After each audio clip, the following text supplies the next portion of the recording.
In recent years, the phrase sleep paralysis demon has become far more widespread. What used to be an experience that only a few reported, and which in the past would have been regarded with great skepticism and suspicion by the medical community, is now an internet meme and a casual phrase used on message boards, social media, and gaming apps. What people do not realize is that the very popularity of this idea is in and of itself a problem, because the more people discuss the demon, the more it seems to appear. This is not a ghost story, but rather scientific fact. Let me explain. For those who aren't aware, the sleep paralysis demon phenomenon is something reported by people from all over the world. Essentially, it involves the terrifying experience of waking up only to realize that, though awake, you are unable to move a muscle. You feel completely aware of your surroundings, can see and hear everything as if you had simply woken up, but you can neither move nor speak. You are for all intents and purposes paralyzed. This alone would be frightening enough, but for many the horror does not end there. For within the time frame of this waking nightmare, as they lie there prone and vulnerable, they see, feel and know that they are far from alone. Standing at the foot of the bed, waiting beside it, or in some cases, climbing on top of them whilst they remain motionless and unable to fight, is a dark thing that looks like a moving shadow. It steps stealthily toward them with deliberate, malicious intent, and is often said either to press down with all its weight upon the victim's chest, preventing them from inhaling, or else it wraps its hands around their throat and begins to slowly squeeze the life from them. Of course, nowadays science can offer some explanation for this, though the theories and explanations differ depending upon who you talk to. Some say this terrifying ordeal is just a form of dreaming, during which the mind wakes up before the body, leading to a sense of paralysis. Others say that the experience is linked to sleep apnea, a condition in which the body all but forgets to breathe whilst the sufferer is asleep. The shortness of breath and feeling of being choked is explained by the fact that in this state of paralysis, deliberate breathing will be impossible, meaning that although the sufferer is in no danger of choking, they will be no more able to consciously control their breath than they will to move any other muscle, and may well feel as if they are being suffocated. In terms of the demon itself, scientists believe that this is a hallucination caused by the fact that the body's panic response has been triggered unnecessarily. The idea goes that these panic responses are often practiced by the body during sleep, a bit like the body running a fire drill in case a real emergency comes up one day. It is one of the reasons why scientists think we have nightmares, a way of preparing the body and brain for real-life threats. In the case of the sleep paralysis demon, our body is running a sort of fantasy scenario, but because we have passed out of the sleep state, it feels as if it is happening whilst we are awake. The demon, along with other related phenomena like visions of the shadow people, are just hallucinations produced by our own brains to prompt this panic or threat response and nothing more. Perhaps that is true, but then a lot of other things are also true, and they are far less comforting. You see, the more people talk about this phenomena, the more people experience it and know that's not a joke. The more that people within a given community are aware of or discuss this idea, the wider the spread of those experiences within the population. Fact. It might sound unbelievable, but it seems the old stories were right. To invoke the demon's name is to summon it all the more. Now I'm sure that some of you will already be hearing these words and picking up the distinct aroma of bullshit from what I'm saying. I can understand that, but what I'm saying is true. You can easily check this information for yourself. I'm not referring to some oddball conspiracy theory or left-field bit of mythology here. I'm referring to bona fide, peer-assessed scientific studies conducted over years that confirm the view of this phenomenon not as some supernatural occurrence, but as a physiological experience. In every case, it has been proven that discussing the demon within a community increases the likelihood of it being seen, and people believing that they have experienced an attack from it, particularly in places where there is already a strong belief that such entities might exist. Still think I'm kidding? Look up sleep paralysis demons in Egypt on Google. What you will find is that in that country in particular, the recorded instances of people experiencing some form of sleep paralysis, and specifically in which they see a shadowy figure, or are attacked by some ill-shaped fiend, is far, far higher than in other countries. This is not a make-believe, this is fact. Why did the Egyptians experience so much demonic presence? Well, according to the scientific community, it's because in Egypt, a very high percentage of the population hold a firm belief in the literal existence of jinn, demon-like entities that exist between angels and human beings. In some ways, the belief is reinforced, if not completely endorsed by religious beliefs in the area. The Quran and the Hadiths both speak of the jinn as being literally real, and since the Quran is believed by most Muslims to be the literal word of God, that means that their existence must be the truth.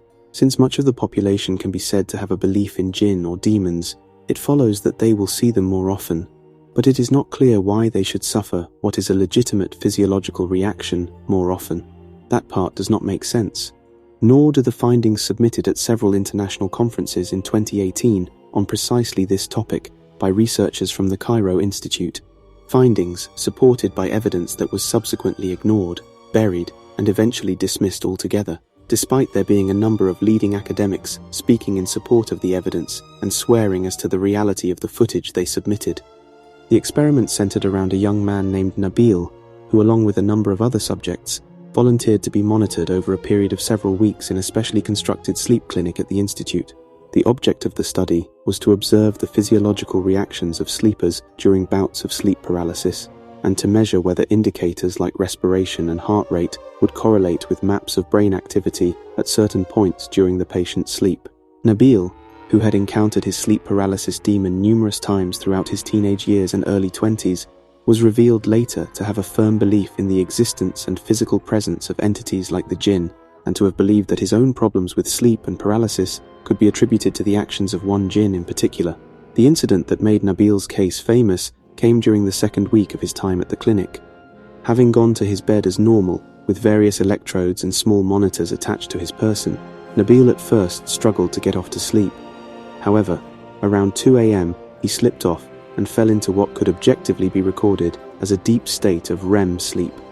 Around 3 a.m., during another spike in rapid eye movement, Nabil appeared to become agitated in his sleep. His mouth opened wide and his respiration became labored, as if he was struggling to breathe. The assembled scientists regarded this as a clear sign that, though still asleep, Nabil was at that very moment having a sleep paralysis experience. Examination of the video footage shows that during this period, though analysis of his brainwave activity would confirm that Nabil was technically still fast asleep, his eyes were wide open. A few moments later, Nabil roused to full wakefulness and began screaming and pointing into the darkness. In a state of absolute terror, he tore the wires from him and almost succeeded in dragging one of the monitors to the ground before the assembled scientists could enter the room and calm him down. He was screaming about the jinn and about the idea of being choked. Of course, to a hard-headed person of scientific temperament, Nabil's experience as described above sounds just like a bad dream. The easy explanation being that having mentally woken whilst trapped in a paralyzed state, his body initiated a panic response and in order to make him act, spontaneously produced the image or hallucination of another being attacking him, so that he would wake up and deal with the problem. This is simple enough and in keeping with other studies. The problem with this explanation, however, is that Nabil did not see a demon attacking him, squatting on his chest or wrapping its hands around his throat. He saw it happening to someone else, specifically the volunteer opposite, a volunteer who, by the creepiest of coincidences, experienced a cardiac event that very night and had to be rushed to the hospital for treatment. According to Nabil, he woke spontaneously and realized that he could not move, but instead of seeing the shadowy figure he was used to, he instead saw a small, hunched thing, covered over with a jet-black shawl, standing at the end of his bed. The figure, instead of focusing its attention on him, moved toward the bed opposite where another volunteer by the name of Tariq was sleeping.